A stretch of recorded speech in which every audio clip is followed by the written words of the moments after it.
கர்த்தருக்கு பிரியமானவர்களே, சில நாட்களுக்கு முன்பு நான் வேடிக்கையாக கேட்ட ஒரு கதையை உங்களோடு கூட பகிர்ந்து கொள்ள விரும்புகிறேன். ஒரு ராஜா தன்னுடைய நாட்டை சுற்றி பார்ப்பதற்காக புறப்பட்டாராம்.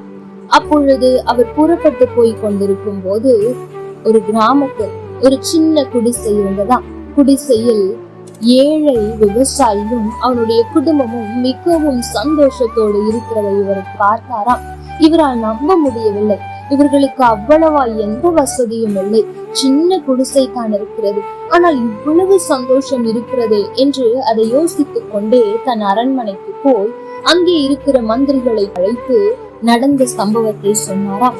இப்படி அந்த ஏழை விவசாயி இவ்வளவு சந்தோஷமாயிருக்க காரணம் என்ன என்று கேட்டாராம். அப்பொழுது அங்கே இருந்த மந்திரிகளில் ஒருவர் சொன்னாராம், ராஜா அவர்களிடத்தில் 99 இல்லை என்றாராம். ராஜாவுக்கு புரியவில்லை. அப்பொழுது அந்த மந்திரி சொன்னார், ராஜாவே, எனக்கு 99 பொற்காசுகளை தாரும். நல்லதை நாராம். ராஜாவும் அதை கொடுக்க இவன் அதை மூட்டையில் எடுத்து கொண்டு போய் அந்த விவசாயியின் வீட்டை தட்டி இதை வெளியே வைத்து விட்டு வந்து விட்டாராம். அதை திறந்து பார்த்த அந்த விவசாயிக்கு மிகவும் சந்தோஷம். அவ்வளவும் பொற்காசுகள் ஆயிற்றே என்று எண்ண தொடங்கினாராம். பார்த்தால் 99 பொற்காசு தான் இருந்ததா, ஒரு காசு இல்லை, 100க்கு 1 குறைவா இருக்கிறதே என்று தேட ஆரம்பித்தாராம். கிடைக்கவில்லை. அல்லது அதை சம்பாதிக்க வேண்டும் என்று இரவு பகலாய் செய்ய ஆரம்பித்தாராம். அதனால் அந்த குடும்பத்தில் இருந்த சந்தோஷங்கள் காணாமல் போனது. ஒருவரோடு ஒருவர் பேசிக் கொள்ளுகிற நேரம் இல்லாமல் போனது. நீண்ட நாட்களுக்கு பின்பு மீண்டுமாய் ராஜா அந்த வழியாய் வரும்போது ஒவ்வொருவரும் தன்னுடைய வேலையை பார்த்து கொண்டிருப்பதை இவர் பார்த்தார். அதாவது எப்படியாவது அந்த பொற்காசை சம்பாதிக்கும் அளவிற்கு நான் வந்துவிட வேண்டும் என்கிற எல்லாருடைய எண்ணமும் அங்கே மகிழ்ச்சியை துளைத்து விட்டதை உணர செய்தது.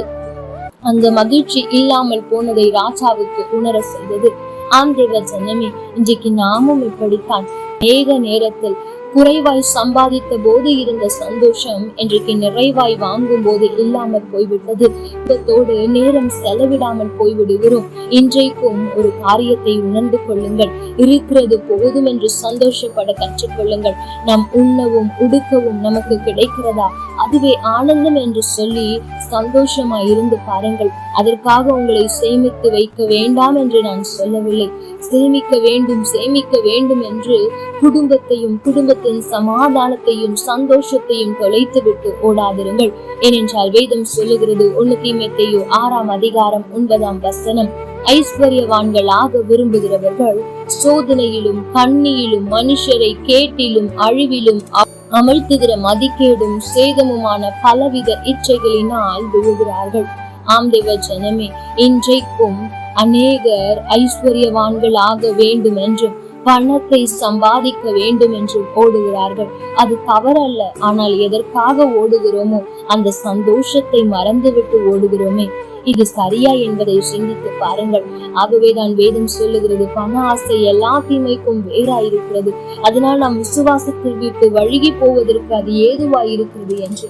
தேவ ஜனமே, இன்றைக்கு நீங்கள் எப்படி இருக்கிறீர்கள்? பணம் தேவைத்தான், ஆனால் பண ஆசை ஒரு நாளும் உங்களுக்குள் வந்து விடாதபடிக்கு பாருங்கள். அதனால் நாம் ஆண்டவரை விட்டோ ஆண்டுடைய அன்பை விட்டோ ஒரு நாளும் பிரிவதற்கு அந்த பணம் காரணமாய் இருக்கக்கூடாது என்பது தெளிவாகுங்கள். கர்த்தர் நிச்சயமாய் உங்களோடு கூட இருந்து ஒரு குறைவும் இல்லாமல் உங்களை நடத்துவார். கர்த்தர் தாமே உங்களோடு கூட இருந்து உங்களை ஆசீர்வதிப்பாராக. ஆமென். லைக் பண்ணுங்க, ஷேர்